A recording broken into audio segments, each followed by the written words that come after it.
from schools to universities, where there is a possible crisis looming over the awarding of places at South African universities. Many more matriculants achieved bachelor passes than there are places to absorb them. Well, let's look at that issue now. And joining us is University South Africa CEO, Dr. Phethiwe Matutu. A very good afternoon to you, Dr. Matutu. Thanks very much for your time. Do you see this as a crisis, as many people are seeing it? I think it's a bit of a concern. I can't call it a crisis. I would call it a huge concern, particularly for students and for parents.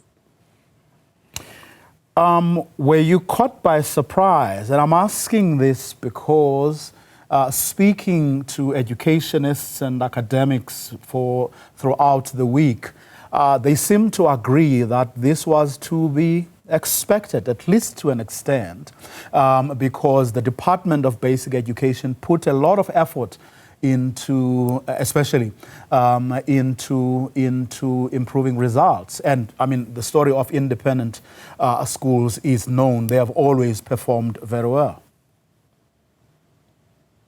Not caught by surprise, which is why government has been looking at expanding universities.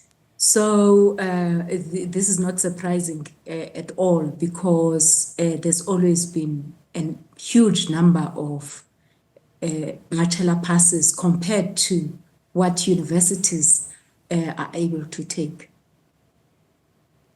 But how flexible are universities given that this has happened? Is there room within which they can maneuver, from what you know? There is some kind of planning which happens, and that planning is informed by resources.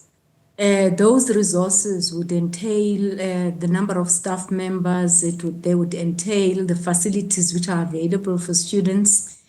So the flexibility in that respect becomes very minimal, because you know, if you are taking in more students than what you can manage, they are going to fail.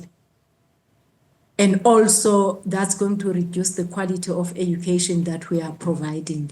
This is tightly managed by the Department of Higher Education and Training through a policy, which is the enrollment policy. So universities agree with the Department of Higher Education and Training on the basis of the capacity that they have, on the number of students that they can take. So that is what informs us in terms of even knowing what the capacity is for first-time entering students within the higher education. Once universities exceed those amounts, over-enroll by more than a particular percentage, or under-enroll by more than a particular percentage, they do get fined by the department. And that is all about trying to get them to adhere to the numbers and to ensure that there's quality education and there are efficiencies. Is that a given, though, that, I mean, they would fail? And, I mean, is there no room for a conversation between the department and universities to say, we have a reality here of higher numbers than we expected. And on the other hand, if we increase these numbers, you are going to punish us. But where do these children come in? In other words, concern about their future, because you cannot punish them for doing well. These things are quite useful if they are planned in advance. So let's say we're looking at the following year, where we would say, what capacity do we have within our universities, our infrastructure, our laboratories? If we were to operate for so many hours, how many more staff members would be required? How much more of the laboratories would need to be serviced, and in which sense? Then that becomes a different story. something which has been properly planned in advance. I mean, as we are sitting, we're battling to accommodate the students who are there. About 12 of the universities are envisaging shortage in accommodation when they look at their own accommodation together with the one available from the private sector. So you can't just do that at the spur of a moment. You have to plan for it, and you have to know exactly what's going to happen to the students at a holistic level, not just cram them together. How then do you plan? How does the planning get done? Because if I take you back to what I asked earlier, where I said educationists and people who are observers of the system were not surprised by what they saw, because they saw what was going into what gave us the result that we have seen. So how would the universities have planned then? Because they would have, at least potentially, taken into account the fact that a great deal of effort was getting into improving the results and being at the receiving end, you know, of those people who would have passed.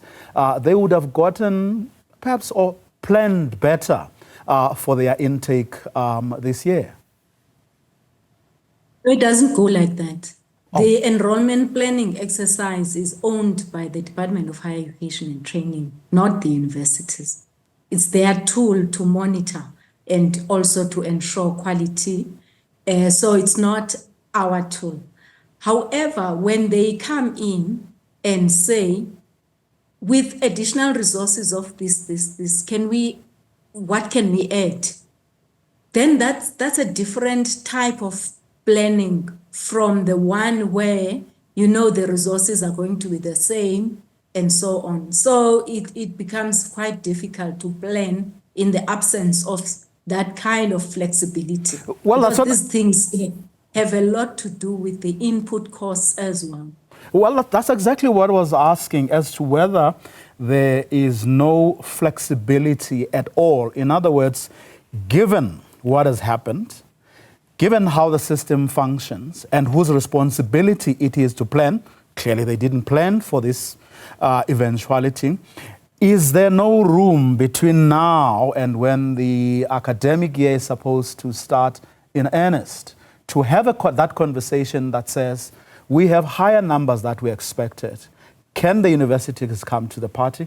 Can the department come to the party? Because we simply cannot punish these children for doing well. Is there no room for that conversation right now as things are? I don't think there is a problem with the conversation. The real problem is the resources which would have to be put in, and also the amount of time it would require for extra support to be provided, staff, recruitment, and all those kind of things.